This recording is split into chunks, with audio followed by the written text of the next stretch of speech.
उत्तर प्रदेश में जब सरकार बनी तो वित्तीय उपलब्धियां, खास करके वित्त के मामले में उत्तर प्रदेश में पहली बार बहन कुमारी मायावती ने कदम उठाया कि वित्त प्रबंधन कैसे किया जाए। इसके लिए जनहित और विकास और जनहित के अनेकों योजनाओं में व्यय की जाने वाली धनराशि, अर्थात जिसको बोलते हैं योजना का आकार, जो कि पहले 19,000 करोड़ था, उसे बढ़ाकर 47,000 करोड़ रुपए कर दिया था। इतना विकास किया गया।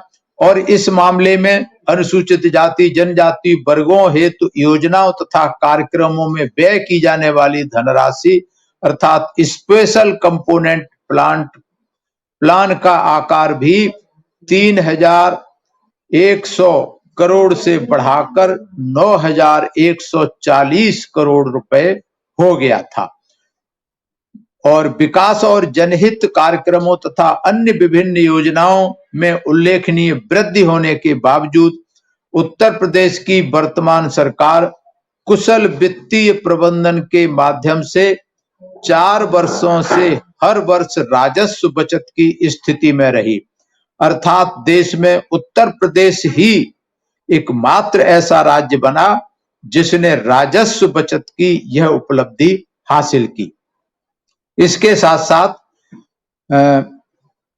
बीएसपी की सरकार में जो राजकोषीय घाटा होता है वो प्रत्येक वर्ष नियत समय में रखा गया, खास करके 2007 से लेकर के 2012 तक रखा गया। और राजकोषीय घाटा मात्र 3.5% से भी कम रहा, जबकि इस संबंध में केंद्र सरकार का वित्तीय घाटा 2008-9 में सकल घरेलू उत्पाद का 6.2% तथा 2009-10 में 6.8% रहा। ये उपलब्धियां खास करके वित्त के मामले में, क्योंकि किसी भी प्रदेश सरकार का, केंद्र सरकार का कभी भी कोई बजट बिना भारी राजकीय घाटे के साथ में रहा। लेकिन उत्तर प्रदेश में यह स्थिति रही देश में पहली बार कि जो राजकोषीय घाटा था वो राजस्व बचत की स्थिति में रहा, कि वो राजकोषीय घाटा नहीं रहा बल्कि बचत की स्थिति में रहा। और सारी योजनाएं, ये भी आप जो मैंने बताया, योजना का आकार 19,000 करोड़ से 47,000, मतलब 2 गुने से भी ज्यादा कर दिया। और स्पेशल कंपोनेंट प्लान का 3,100 से लेके 9,100, मतलब 3 गुना कर दिया।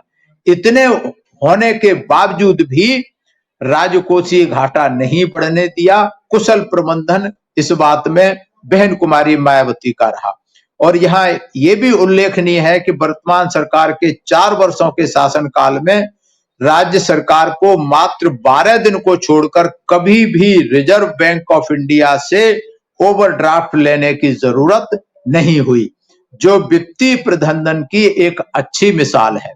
ये एक बहुत बड़ी उपलब्धि थी, क्योंकि हर सरकार कोई भी है आरबीआई से ओवरड्राफ्ट करते रहते हैं कि लिमिट हमारी 100 रुपए की है, वहां से 150 रुपए मांगते रहते हैं। वो उत्तर प्रदेश में केवल 4-5 साल के शासनकाल में केवल 12 दिन का ओवरड्राफ्ट रहा, बाकी कभी भी ओवरड्राफ्ट की जरूरत नहीं पड़ी।